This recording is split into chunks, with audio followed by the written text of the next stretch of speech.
तकवी साहब, middle east में लाखों की तादाद में भारतीय मौजूद हैं जो फंसे हुए हैं, और जब मिडिल ईस्ट में इस तरह से बमबारी होगी तो जाहिर तौर पर खतरा उन पर भी है।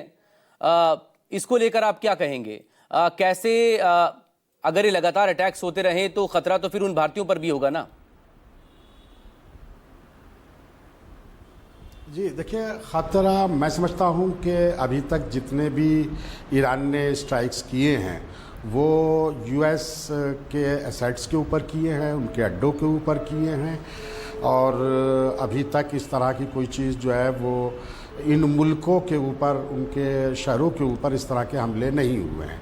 अभी जो इससे पहले जो है वो चर्चा हो रही थी और कहा जा रहा था कि सऊदी अरब के ऑयल रिफाइनरी के ऊपर हमला हुआ है जी। तो ईरान ने उससे बिल्कुल साफ मना कर दिया है कि ये हमला हमने नहीं किया। कहाँ से हुआ, कैसे हुआ है, ये बहरहाल ईरान इसका साफ इनकार कर चुका है। और ईरान जो है वो देखिए वहाँ के देशवासियों को, वहाँ की आम जनता को कत्ल करके, आम जनता के ऊपर बमबारी करके कुछ हासिल भी नहीं करेगा।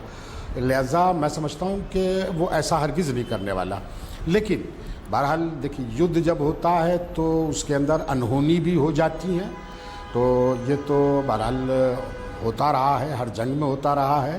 तो भारतीयों को बहरहाल वहाँ सुरक्षित रहना चाहिए और अपनी तरफ से अपनी सुरक्षा का जो है भरपूर ख्याल उन्हें रखना चाहिए। और बहरहाल मैं यही समझता हूँ कि ऐसा हरगिज़ नहीं होने वाला कि आम जनता निशाना बने। आपको प्रतिक्रिया इस पर देंगे तकवी साहब? 5 देशों के राष्ट्राध्यक्ष से, चाहे वो सऊदी के क्राउन प्रिंस हो, यूएई के प्रेसिडेंट हो, इजराइल के प्रधानमंत्री हो, या बहरीन के और जॉर्डन की किंग हो, इनसे पीएम ने बात की, लेकिन ईरान से कोई बात हुई नहीं है। अभी ईरान से कोई कम्युनिकेशन नहीं हुआ है। बहुत अच्छा होता है कि ईरान से भी कम्युनिकेशन होता, क्योंकि तटस्थ रहने का यही एक तरीक़ा था कि हम अपने आप को, देखिए लोग जो है वो, जो लोग के सोचने का अंदाज़ है वो इसी से अंदाज़ा समझ लेते हैं कि ये क्या मसलन ख़याल रखते हैं, ये क्या सोच रखते हैं।